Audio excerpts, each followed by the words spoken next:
I can't actually backstab these people. I was trying to separate myself from that friends versus players mentality. Don't be my partner because I want the money. What makes you strong and why were you on that team? I don't know why I was on the team.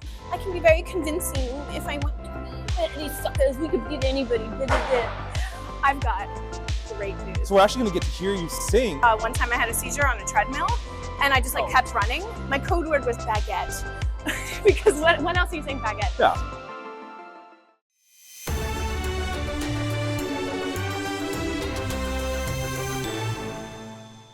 Hey y'all, welcome to another episode of Behind the Beast, where we get to know the contestants behind Beast Game Season 2, Strong vs. Smart. What's up, guys? I'm Jessi DiPette. I was number 182, couldn't be you.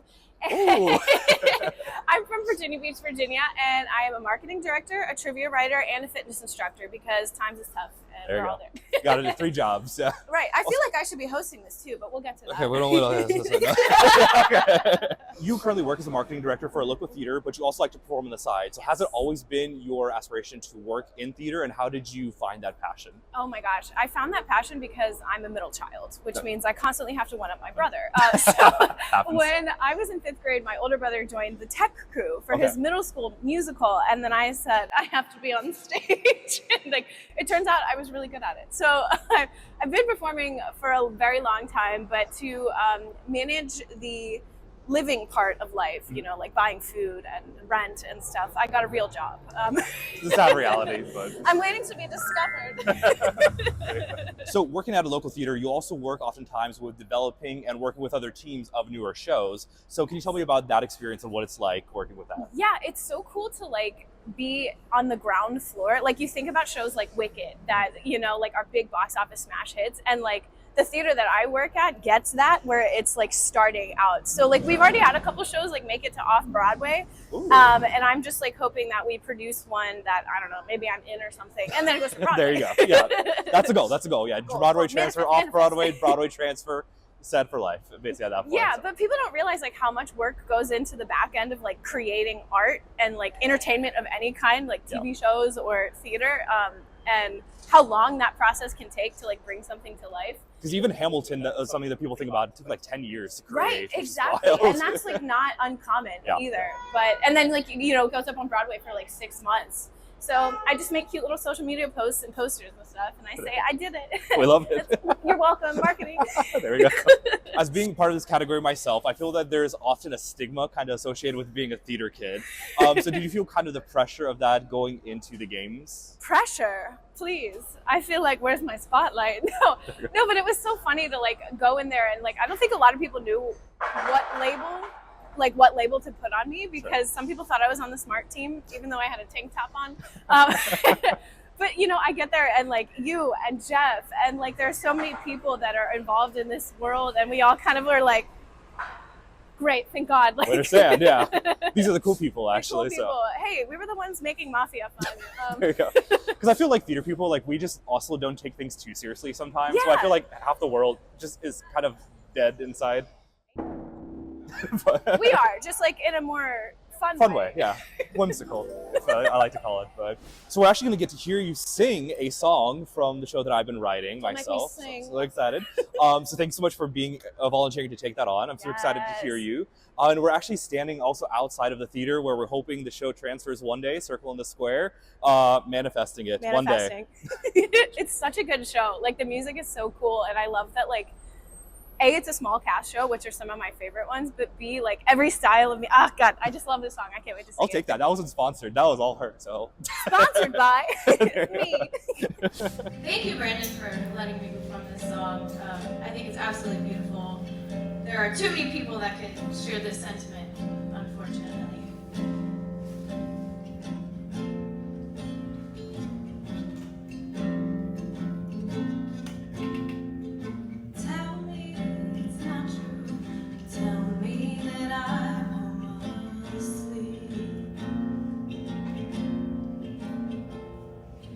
I'm gonna wake up and realize it was a bad dream.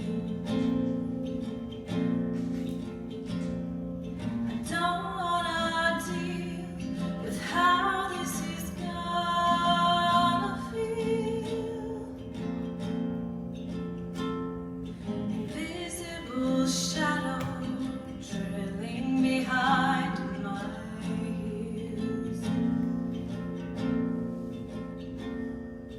I couldn't blink, I couldn't breathe. I cried as I said goodbye to who I used to be.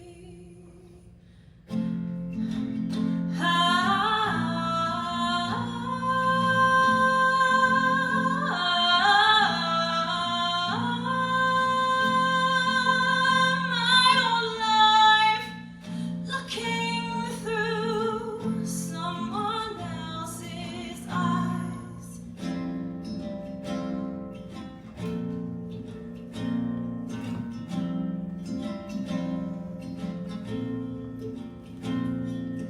Can't even think of a part of me he didn't steal.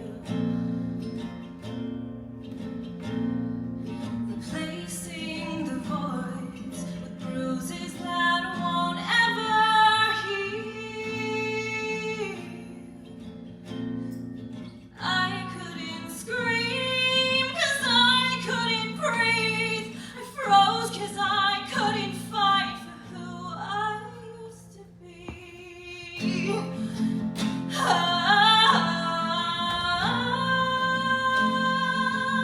I don't wanna go.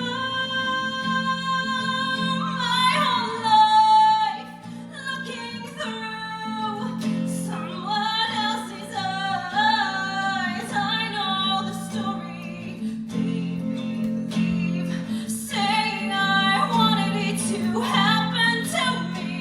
No, I need the time back before the life left in me dies.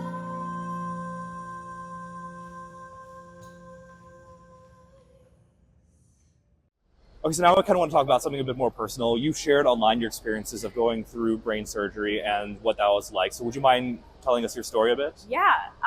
So it's just kind of crazy how like you can go through life and something will hit you, right? So I was a freshman in college. I was my first semester like out of Williamsburg, Virginia, nowheresville, home for retirees, and I'm in Miami. And then my second semester of college, I just started having seizures. So like my brain would shut down. Sometimes it was great. One time I had a seizure on a treadmill, and I just like kept running. I thought you were being for real. No, Oh, wait, like, no, for real? like I'm legit. Oh, okay. I literally blacked out on a treadmill, but I ran 6 miles without knowing. It was amazing. It was like teleporting. I didn't know that was possible. Magic. No, so that started happening my freshman year, and it took them 3.5 years to figure out. Like I was on and off tons of different medications, all while being a college kid, and finally, my junior year, they did a brain scan. They found a small tumor on my hippocampus and told me, I will never forget like the way the doctor came to explain to me, because I just had my brain scan, and he comes in the room and he's like, I've got great news. And he like sits on the bed. He was like, you have a brain tumor. And I'm literally like, what? That's wild. Was he a theater kid? I said, good news? Yeah. Bedside manner. Yeah. And he was like, no, it's great. Like this means like we can take this tumor out and like cure you. Like, and there's like a 90% chance that you could be 100% cured, which for people with epilepsy, which is like 1 out of every 26 people will experience it at some point in their life.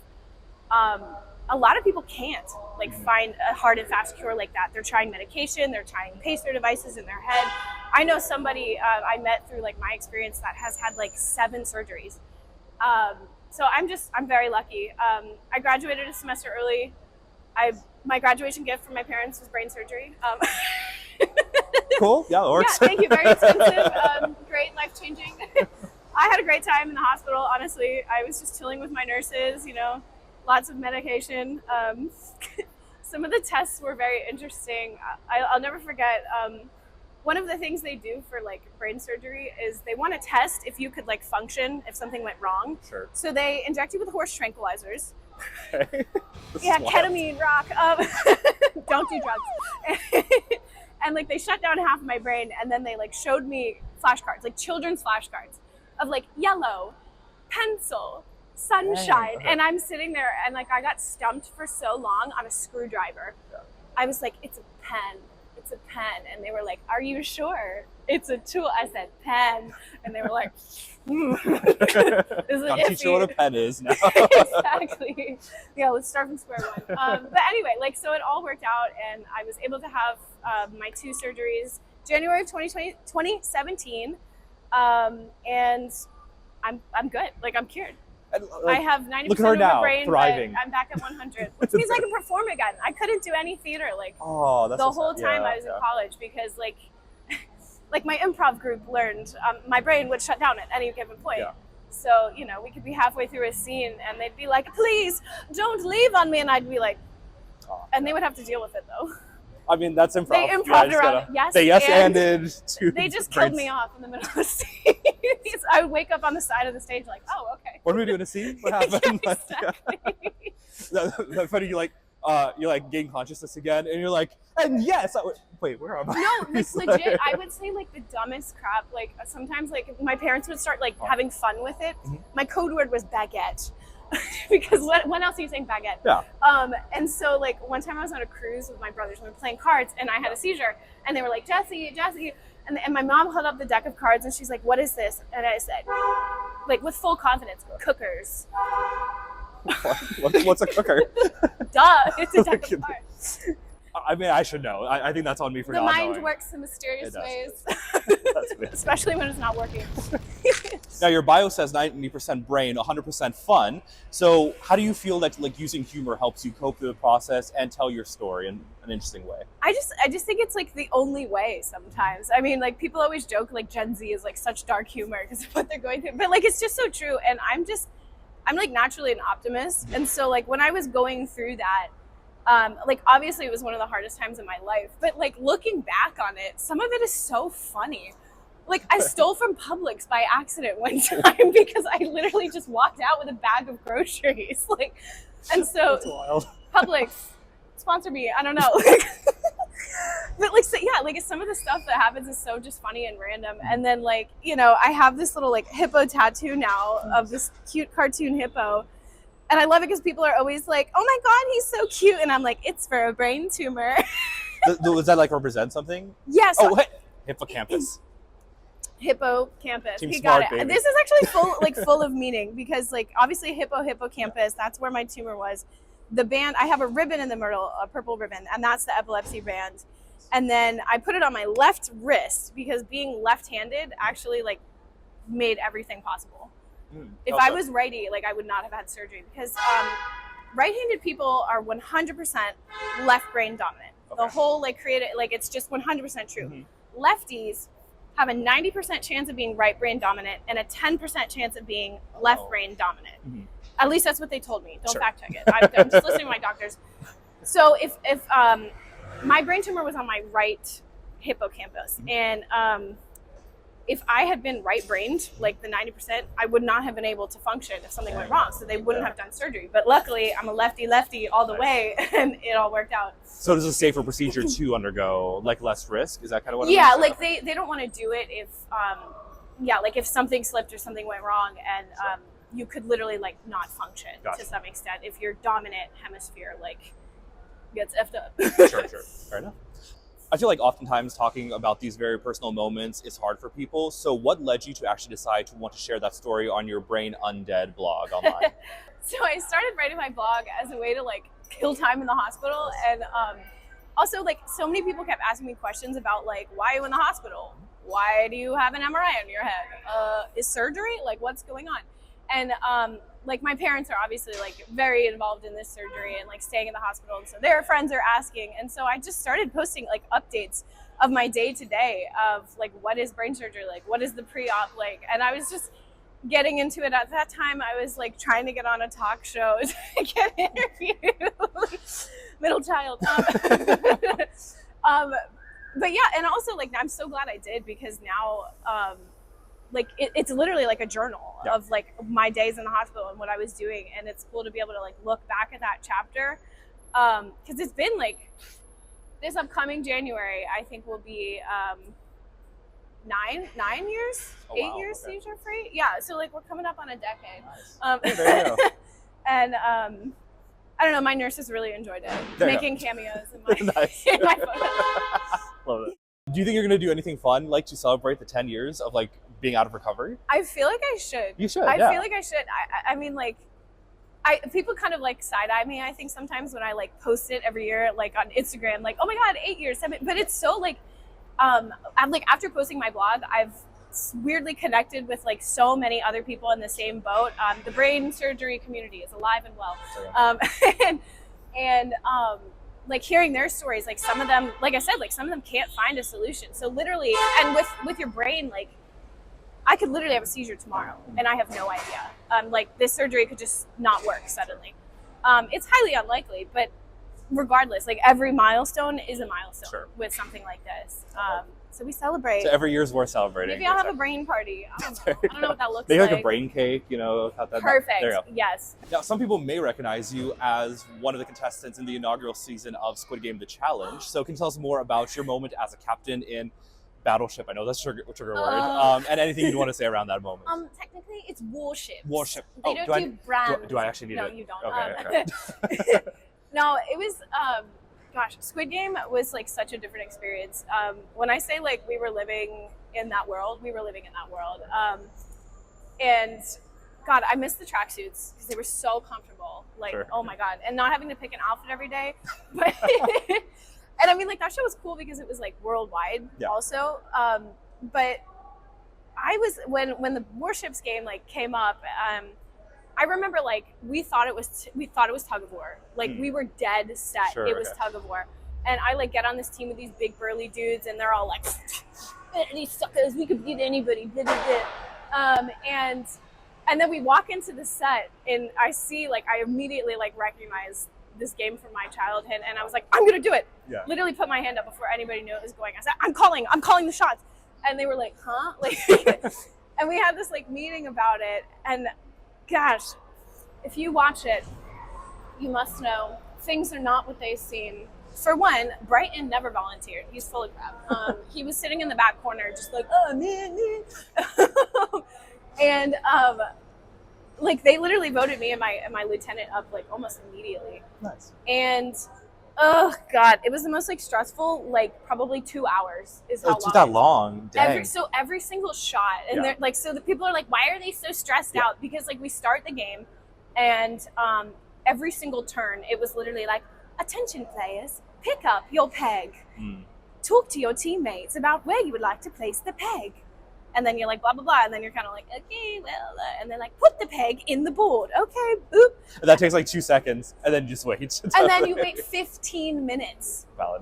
For them to like boom the light on the other side and be like, hit, miss. And so like just having everything like drawn out like that was like, I literally was like, like going crazy. I'm so impatient. It was a trial. And then of course it's a total luck game. Like there's a little bit of strategy and like where to put your votes and stuff, but hot tea, spilling the tea. The reason we lost, if you watch our game very carefully, is we were actually 1 hit away and they were 1 hit away. And the reason we lost was because somebody from my side screamed out the final coordinate to the other team. What? Literally, we had 1 hit left and they had, we like knew exactly where to go. And they had like 2 spots to pick from. And then this guy goes, B6. Wait, and they didn't put that in, they didn't put that in the episode? No, they cut it. Blasphemy. Like, what was he trying to throw them off? He said he was trying to reverse psychology. And like, of course, like now in retrospect, I'm like, oh my God, I'm an actress. Like I should have like been like, oh no, don't pick that side, and like way overplayed it. So they were like, wait a second, is it? Like, but like you're so focused on like surviving that sometimes you don't think about like the smart things like to do. My impending doom is literally like 1 shot away. And but of course, I mean, like the good that came out of it is like the show's biggest asshole gets eliminated, like with me. But oof, I was pissed. They did not give me a good edit. They made me like his punching bag, but that's really not like what went down. Every time it looks like he's like giving me direction, it was really like they would be like, players, talk to the team. And I'd be like, okay, guys, I'm thinking like we're gonna go like B6, A6, whatever. And they're like, yeah, okay, cool. And I said, good, everybody agree? Okay, this is what I think, and we put it in. It wasn't him going, you're an idiot. Like that was the only thing said. He just Basically roasted He you. literally just roasted me the whole time. But it's fine. Some people are like very supportive of it, which is cool. I did see you have like a community, even just like I have, like, on your TikTok stands. comments Yeah, and stuff. they're like this queen, and I'm like, oh, okay. Heck yeah. I love it. Do you think being in a similar reality kind of game competition prepared you for being on these games itself? 100%. I think with Squid Game, like the whole time, even though it was a shorter filming process, like even with the winners, I was so much more like locked in the whole time, and like I have to win, I have to strategize. Who am I gonna blah, blah, blah, blah. And I was like super conscious of like the cameras being on me the whole time. Mm-hmm. So we were all kind of like pent up in this warehouse with no sunlight, with nobody was like letting out steam, because there's like nothing to do. It's like prison. Yeah. But then with these games, like I came in and I was kind of like, oh, this is just like gonna be fun. Like I can't wait to like meet new people again and like play these fun games. And so like going in with this attitude of already being like, you know what, whatever happens, happens. I'm probably not gonna win anything. Made it way more fun, and like also way easier like on the way out to just be like, oh man, you know, like dang it. Because like obviously like the money is life changing, but the experience is something that like only us 210 people I guess got to experience.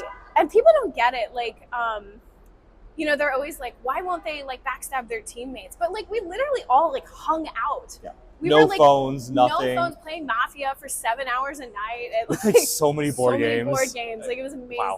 I love board games, but even I was like, dang, this is probably more board games I've played in the last year. I remember being stuck, like reined in, and like people started playing theater games. Yeah. Oh yeah. In our pod because we had nothing else to do. So like you really just like bond with people, but then like stuff like this, like where we get to like meet up afterwards, like. Lifelong friends. I mean, you're literally staying with a Squid Game friend right now, like because of these connections. Like it's just so cool. It's amazing. So speaking of these games, you were selected to participate on Team Strong, and I know a lot of people are confusing you as Team Smart. But what makes you strong, and why were you on that team? I don't know why I was on the team. No, like I teach fitness classes at my gym. I teach a boot camp like HIIT class and like a more Pilates class. But like real talk, I remember like showing up for the first challenge and like seeing all of my teammates around me, like when we first saw the money, and like people are like bench pressing each other and like squatting girls, and I was just like, hi, I do fitness class. I'm the personality hire. Yeah, but I mean I think that's why there were so many strong girlies too. So it was cool to be picked for that. And then team. also in the city, from what I heard, you were also leading a bunch of classes, That's right? So can you tell me more about like those experiences? I actually like pocketed that experience, and I tell my classes about that like all the time because it was so humbling to like get through this first challenge, which was pretty hard, and like well, barely, and barely made it. Not really even. And you know, so all these like baddies, like these like bodybuilder girls and calisthenics queens and fitness influence and stuff. I'm teaching my like butts and guts class. It was just like a bar style, like mat, no equipment. And they're like, oh, this sucks. Dang it. Ow, this is hard. And I was like, yeah it is. Welcome to I'm my good at something. world. Exactly. So now, when given the 4 options in the games, you chose to go bluff. So can you tell me more about the decision behind that? Yes. So, okay. In context, right, we're just coming off of the first challenge, which for the strength team was very strength. And I did not make it. I got through on a technicality. I got through on the tiebreaker round, which was push-ups. So classy. I remember there were like 4 spots for girls and 5 spots for guys, and just to set the record straight, the girls did 71, the boys did 63. Demolished. Oops, demolished. Yes. Killed. And even in the actual game itself, there are more females that actually more passed. girls like finished the challenge. Girl power. They say girls aren't strong. Incorrect. Okay, so we do this push-up contest, and I'm like, crap. I'm not gonna beat my team in like any kind of strength challenge, like obviously, unless it is butts and guts. Could happen. Or push-ups. These games, butts and guts. Yeah, please. Are you kidding? I'd kill. Direct to fitness class. Yes. So we have like the option of dodgeball, and I'm like, no. Are you kidding me? Not against my fit team. Absolutely not. And then we have the balance game, and it was like a scale, and I was just like, I don't know what that is. And there's so many strong people that went to that game, Exactly. which is wild. Yeah, like all the calisthenics girls went over there, and I was like, maybe not. And then they had blocks, and like by that point, everyone's like, fuck the blocks. Although that ended up being the biggest category, so which is 40 wild. people, which is crazy. But I saw the bluff game, and I was like, okay, I'm pretty good at like like playing those like hidden character games like Werewolf and like Secret Hitler and Mafia and stuff, and like I can be very convincing if I want to be. There you go. So I was like, theater kid. Yeah, theater kid. I can use my theater kid energy like for good for me anyway. And Linus. The greater good of myself. The greater good. Yeah, and like not a lot of people went to that game, so I was feeling really good about my choice at that point. Yeah. And hey, it worked out. You made it through, so. Somehow, by chance. Okay, now to close things off, we're going to do a rapid questions round. So you ready? Okay, yes. Okay. What's your pre-show ritual that you will never skip? Okay, other than warming up, always warm up. At my theater, we do like circle time, which is just like fun and like lets loose some energy, like all as a cast and crew together. But it always cracks me up because it ends up being like a my sister's brother-in-law's dog walker's groomer's last husband like is here. We have to be amazing, and like everyone's like okay. And it's, you know, just like funny to shake off the nerves a little bit. Fair enough, Bob. Perfect. Now, what's a gym move that you'd ban forever? Other than push-ups? Yes. Yeah, burpees. No. Same thing, basically. It's an extra push-up. No, I have too much air in my head now. If I do like more than like 15 burpees in a row, I literally will be like, So, no burpees. No Cut burpees. it. We're done. Now, your life is on the line. What song can you sing perfectly word for word? Anything from Wicked. Does anyone want to hear me sing No One Mourns the Wicked? Okay, we'll go back. Okay, now, who is your dream duet partner, living or dead? Ooh, I would die if I could sing with like Kelly Clarkson. Ooh, she's a wonderful voice. She's yeah. amazing. Like I think for pop singers, like she's like my icon Yeah. idol. I love her voice, and she also just seems cool. Yeah. You know, She's very down to earth. there's too many Broadway performers for me to pick from. Sure, fair enough. Now, if you had to name your gameplay style in 3 words, what would they be? Ooh, for me, relaxed. Okay. Because for this time I was like so much more like going into it. I think I was just like, I'm here to have a good time and maybe a long time and make some friends, and that helped a lot.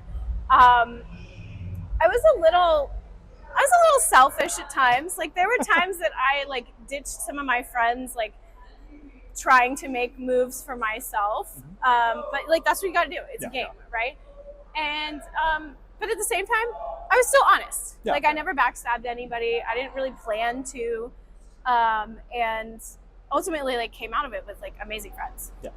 The best prize is the friends we made along the way. 100%. Now, you mentioned making some decisions for yourself and kind of stepping away from friendships temporarily to pursue those intentions. So can you kind of talk more about that? Because I'm assuming that kind of relates to some conversations we even had. Right. Yeah. So like I went into the game thinking like, I want to walk away with a prize and like I want to make it as far as I can for me, because like I had just been through the experience of reality show, and like I have amazing friends. I have great friends from it, but there are people that I was really close with in game that like just don't talk to anymore. Yeah. And so like I was trying to separate myself from that like friends versus players mentality where you get like super attached to the people you're with. But then like we all hung out so much in the city and we're like really truly close because of how much like fun we had. And I was like, God, I can't actually backstab these people. So I would like be still intending to get a bribe, but then I would be like, okay, like we had this conversation. We literally had this conversation. I was like, Brandon, if it comes down to it and they want us to make partners, like don't be my partner. I because will I take want the money. Yeah. Well, thank you. That's all the time we have for today. So thank you to Jessi for joining for an episode of Behind the Beasts. Thank you for watching another episode of Behind the Beasts. Now, I do want to be very respectful of the disability communities that we talk about in these videos. So 100% of the profits from this video are going to be going towards Cure Epilepsy, which is an organization that Jessi supports. Now, we're also going to be having a fundraiser across the entirety of this series for Major Connections. That is a foundation created by Gloria, one of the other contestants on the show, and its purpose is to provide resources as well as a sense of community for those with disabilities, both kids and adults, in rural areas. If you want to learn more about Major Connections, check out the link in the description. If you have the means to do so, please donate in any way that you can. And if you can't at this moment, please share with your friends and family. But until then, thank you for joining for another episode of Behind the Beasts, and I'll see you later. Bye-bye.